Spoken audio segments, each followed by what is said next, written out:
মুসলমান দেবদেবী গ্রহণ করতেও পারে না।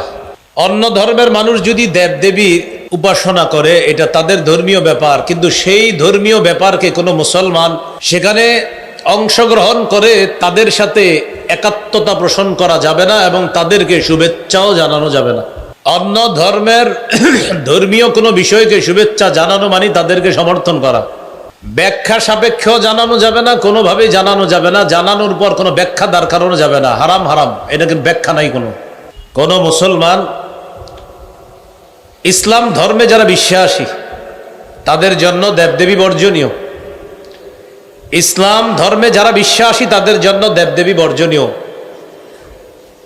কোনোভাবেই তাদের এটাকে সমর্থন করা যাবে না। দায়িত্বশীল হিসাবে তাদেরকে নিরাপত্তা দেওয়া এটা ইসলামের দায়িত্ব। দায়িত্বশীল হিসাবে অমুসলিমদেরকে নিরাপত্তা দেওয়া এটা মুসলমানের দায়িত্ব, কথা ঠিক, কিন্তু তাদের এই অনুষ্ঠানকে কোনোভাবে স্বাগত শুভেচ্ছা জানানো যাবে না, কারণ এটা তো ইসলাম ধর্মে নিষেধ। এটার শুভেচ্ছা জানানো মানে আপনারা যেটা করতেছেন আমরা একমত আছি, করতে থাকেন। আল্লাহর সাথে শিরিক, এই শিরিককে সমর্থন জানানো মুসলমানের জন্য জায়েজ নেই। সূরা নিসার 48 নম্বর আয়াতে আল্লাহ বলেন, ইন্নাল্লাহা লা ইয়াগফিরু আইয়ুশরাকা বিহি, আল্লাহ তাআলা আল্লাহর সাথে শিরিক করা এটা আল্লাহ ক্ষমা করেন না। শিরিকের অপরাধ আল্লাহ ক্ষমা করেন না।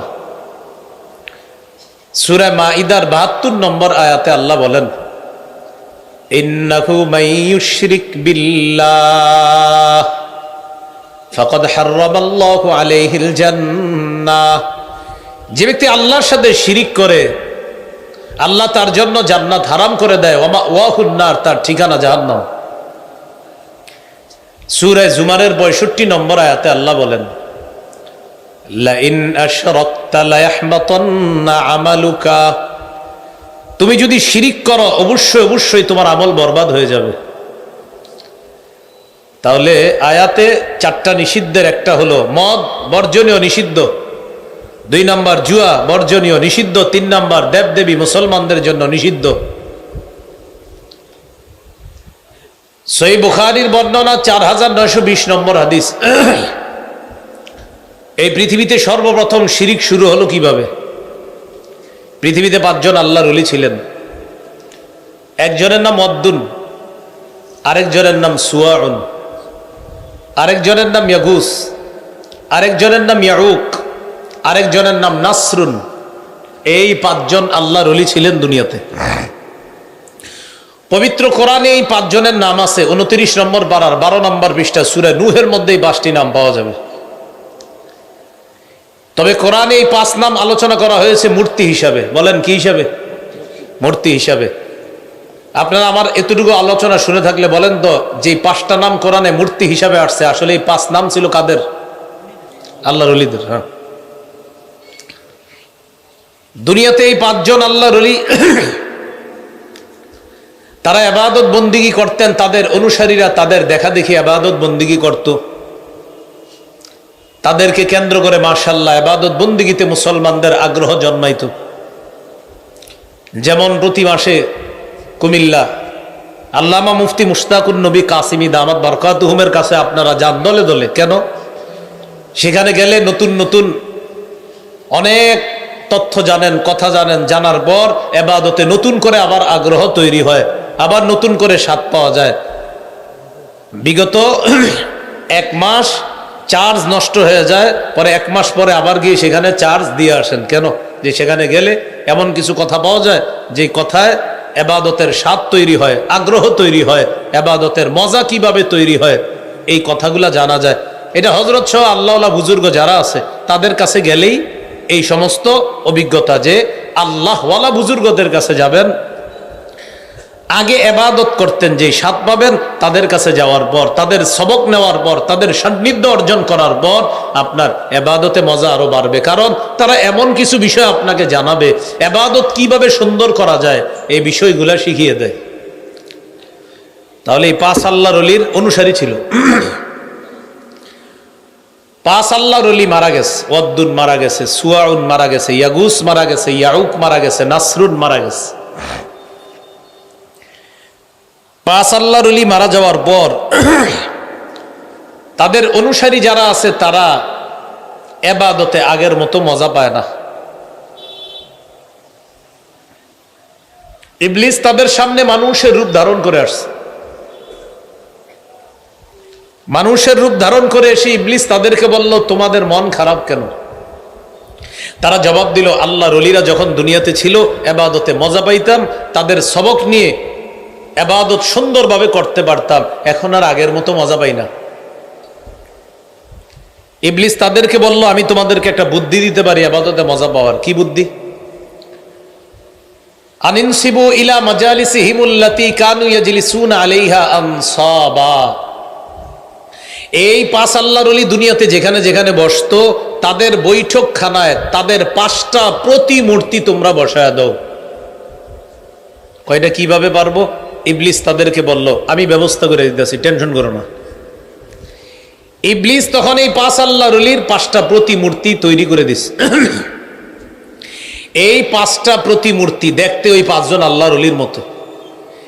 অনুসারীদেরকে বলল, তোমরা তাদের বৈঠকখানায় এক একজনকে বসায়া দাও।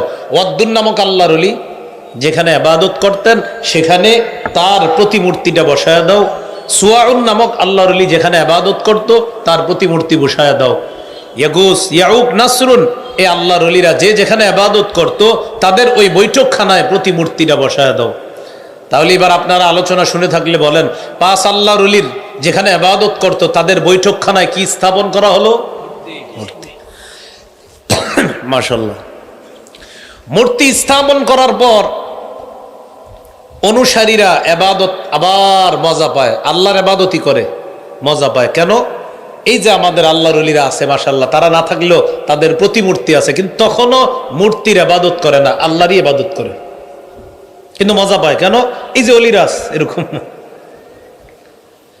হাত্তা ইদা হালাকা উলাইকা ওয়া তানাসসাখাল ইলম। এই জেনারেশন যখন বিদায় নিল, পরবর্তী জেনারেশন যখন আসলো, আসার পর তারা তাদের বাপদাদাদের মতো ইবাদত অত মন দিয়ে করে না। ইবলিস তাদের কাছে আসলো, আসার পর বলল, কি ব্যাপার, তোমরা তো ইবাদতে মনোযোগী না। তারা বলল, আমাদের বাপদাদা যারা ছিল তারা আল্লাহর ওলিদের সান্নিধ্যে থেকে ইবাদত বন্দিগি করত, এই জন্য তাদের ইবাদতে তেমন ভুল ত্রুটি হইতো না। এখন তো ওলিরা নাই, তাই ইবাদত আমরা আগের মতো করতে পারতেছি না। ইবলিস তাদেরকে বলল, এই যে 5টা প্রতিমূর্তি দেখো, তাদের সামনে যদি সেজদা দাও তাহলে ইবাদতে ফুল মজাটা পাইবা। পৃথিবীতে সর্বপ্রথম মূর্তি পূজা শুরু হলো। এর আগে দুনিয়াতে মূর্তি পূজা ছিল না। এইভাবে দুনিয়াতে মূর্তি পূজা শুরু হলো। আপনারা এতটুকু আলোচনা শুনে থাকলে বলেন তো, মূর্তি পূজার সূচনা হলো খারাপ মানুষদেরকে কেন্দ্র করে না আল্লাহর ওলিদেরকে? আল্লাহর ওলিদেরকে। তাহলে কি শিখলাম?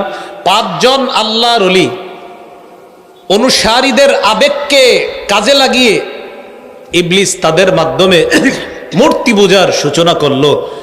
বর্তমান জামানায় আল্লাহর ওলিদের কবরকে কেন্দ্র করে ইবলিস আল্লাহর ওলিদের অনুসারীদের আবেগকে পুঁজি করে ওই কবরকে দরগা বানিয়ে সেখানে সেজদা দিয়ে শিরিকের মতো ভয়ঙ্কর প্রচলন বর্তমানেও ইবলিস ঘটায়।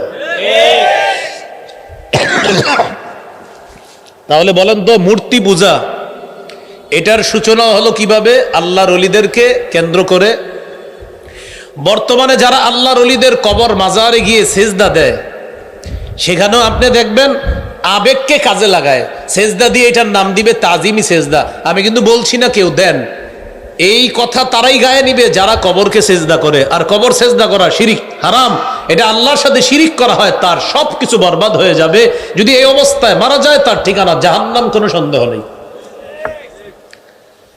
তাহলে আমরা আলোচনার এতটুকু বুঝতে পারলাম, এই জামানায় শিরকি কর্মকাণ্ডগুলো হয় ওলিদের আবেগকে কেন্দ্র করে। আমরা আল্লাহর ওলিদেরকে ভালোবাসি, মহব্বত করি, এটা ইবলিস ভালো করে জানে। কিন্তু আমাদের এই মহব্বত, আমাদের এই আবেগ যেন শিরিক পর্যন্ত পৌঁছায় না দেয়, আল্লাহ আমাদেরকে হেফাজত করেন। তাহলে আল্লাহর ওলি মহব্বত করি, আল্লাহর ওলির কবর জিয়ারত করব, কোনো সমস্যা নাই, কিন্তু আল্লাহর ওলির যে মহব্বত করি, এই আবেগ যেন ইবলিস আমাদেরকে শিরিক পর্যন্ত না পৌঁছায়। আলোচনা চলতেছে, আয়াতে আল্লাহ 4টা বর্জনীয় পাপের কথা বলছে।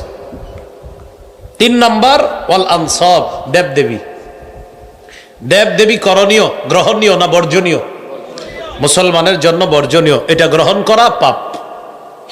4 নাম্বার ওয়াল আজলাম, ভাগ্য নির্ণয়ক স্বর, ভাগ্য মানুষ গণনা করে, এই মানুষের ভাগ্য গণনায় বিশ্বাস করা এটা নিষেধ। রাসূলুল্লাহ সাল্লাল্লাহু আলাইহি সাল্লাম বলেন, মান আতা আররাফান আও কাহিনা, যে ব্যক্তি কোনো গণকের কাছে আসে আর গণকের কথা বিশ্বাস করে, ফাসাদ্দাকাহু বিমা ইয়াকুল, গণক যা বলে এটা যদি বিশ্বাস করে, ফাকাদ কাফারা বিমা উনজিলা আলা মুহাম্মাদিন সাল্লাল্লাহু আলাইহি ওয়াসাল্লাম, নবীর উপর যা নাজিল করা হয়েছে গোটা শরীয়তটাকে সে অস্বীকার করল। কেউ যদি গণকের কাছে যায় আর গণকের কথা বিশ্বাস করে, আল্লাহ রসুলের উপর আল্লাহ যা নাজিল করেছে গোটা শরীয়তটাকে সে অস্বীকার করেছে। আল্লাহ আমাদেরকে হেফাজত করেন। আবার মূল আলোচনায় চলে আসে। আল্লাহ বললেন, পাপ ছেড়ে দাও, প্রকাশ্য পাপ, গোপন পাপ ছেড়ে দাও। পাপ মৌলিক ভাবে 2 প্রকার, যা করতে হবে তা না করা পাপ, 2 নাম্বার যা ছাড়তে হবে তা করা পাপ। আল্লাহ আমাদেরকে করণীয়গুলো করে বর্জনীয়গুলো বর্জন করে পাপ থেকে বাঁচার তৌফিক দান। সহিহ বুখারীর বর্ণনা 2766 নম্বর হাদিস। এই হাদিসের মধ্যে আছে, ক্বালা রাসূলুল্লাহ সাল্লাল্লাহু আলাইহি ওয়াসাল্লাম, ইজতানিবুস সাবআল মুবিকাত। রাসূলুল্লাহ সাল্লাল্লাহু আলাইহি সাল্লাম বলেন, তোমরা 7টি ধ্বংসাত্মক অপরাধ থেকে বাঁচো। ক্বালু ওয়া মা হুন্না ইয়া রাসূলুল্লাহ, সাহাবীগণ প্রশ্ন করলেন, হুজুর এই 7টি ধ্বংসাত্মক বর্জনীয় পাপ কি, আমরা জানতে চাই।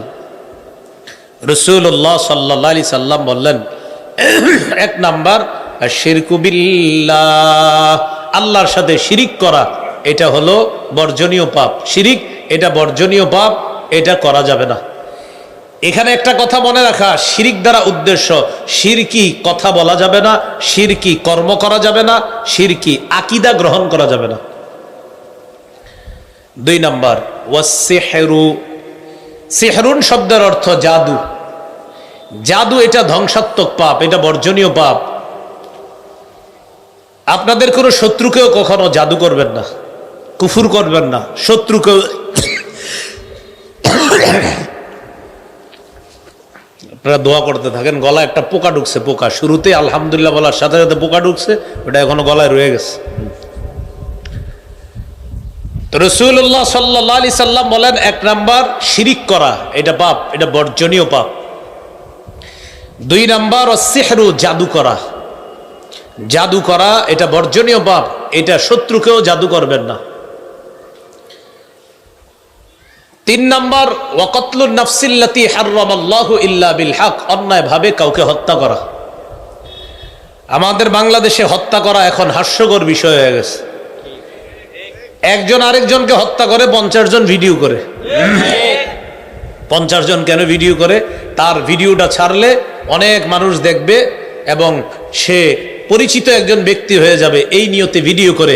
কেউ যদি কোনো হত্যাকাণ্ডের এই নিয়তে ভিডিও করে যে আমার ভিডিও দেখলে আমার পেজ দাঁড়িয়ে যাবে, আমার ইউটিউব চ্যানেল দাঁড়িয়ে যাবে, ও হত্যাকাণ্ডের শামিল।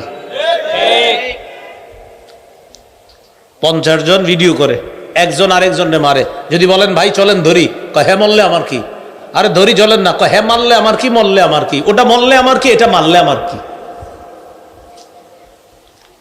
সবাই চারদিকে দাঁড়ায় দাঁড়ায় দেখতেছে।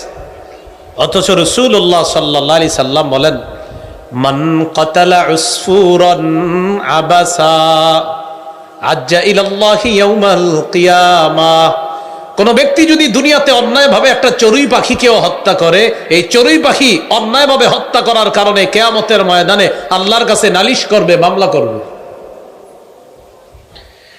আল্লাহ, আমি দুনিয়াতে এক জায়গায় বসা ছিলাম, আপনার এক বান্দা রাস্তা দিয়ে যাইতেছিল, আমারে অনর্থক গুলাইল মাইরা হাত নিশানা ঠিক করার জন্য আমারে হত্যা করছে।